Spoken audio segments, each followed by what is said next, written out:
Good morning, welcome to a morning review on Friday 21st of January. This is Kim Watson speaking for Easy Trader. Okay, so firstly looking at the euro dollar, probably not a massive surprise yesterday that we saw quite a large sell-off after Draghi announced a $1 trillion package instead of the 500 or 5 to 750 billion package. So it was more than it was expected by the markets, and we've seen a sell-off since then.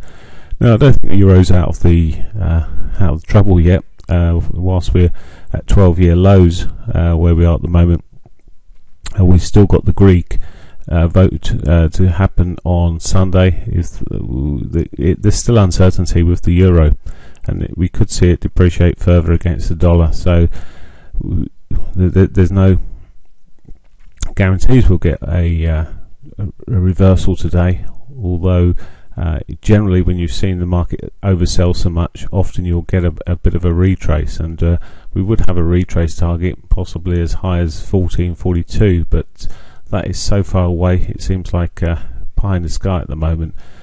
Now, as ever with these, there's a common thing here. You've got the sort of bit of a downward trend here, you've got the lows here, and it's really a case of looking for whichever breaks, and if we can get some momentum with a bit of upside.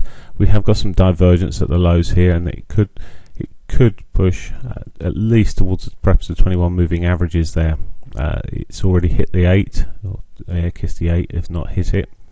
If it can break through that and get a bit of a wiggle on, as I say, the 21 could be in the touch zone there, but as a bounce.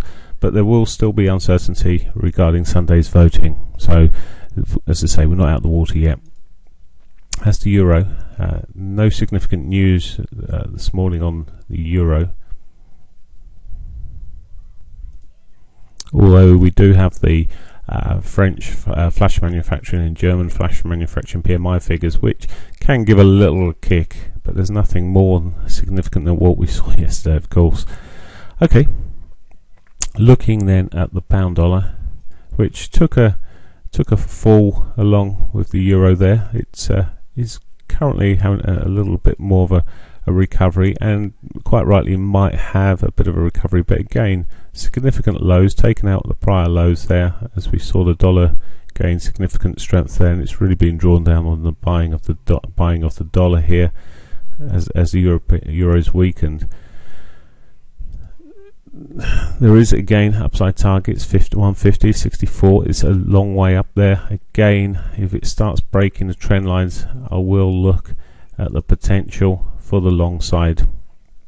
I may even, if there's a setup before them, may even take that. There is, as I say, a better chance probably with the pound, but the uncertainty in the markets could cause cable still to roll over.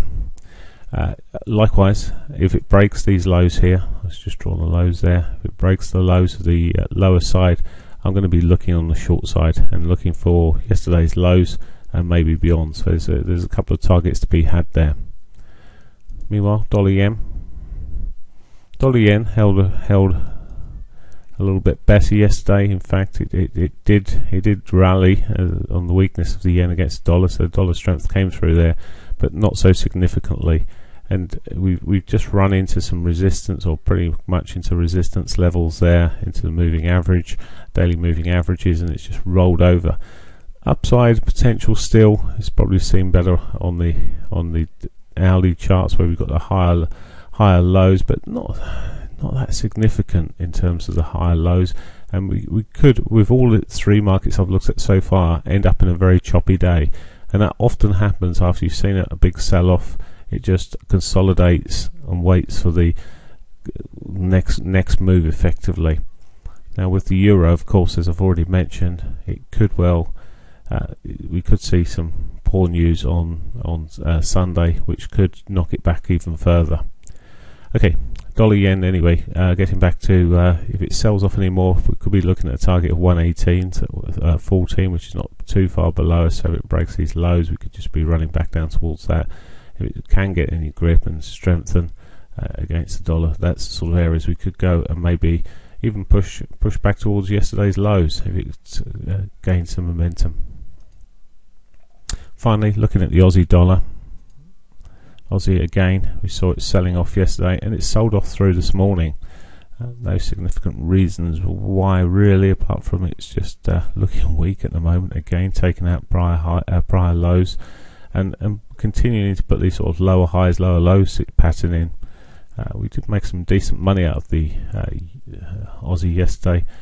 Today it is diverging, but my key target's really been hit. But if it does get a bit of a rally, it's got the potential to rally. If it can get a bit more of a rally, it could move up towards those Asian session highs and maybe beyond. So it should be the least affected by all this, the occurrence in Europe, but we've still seen the knock-on affect the pair. Okay, that's it for me. There's nothing else. Only news really out today surrounds the Canadian dollar, which is the CPI figures and the retail sales.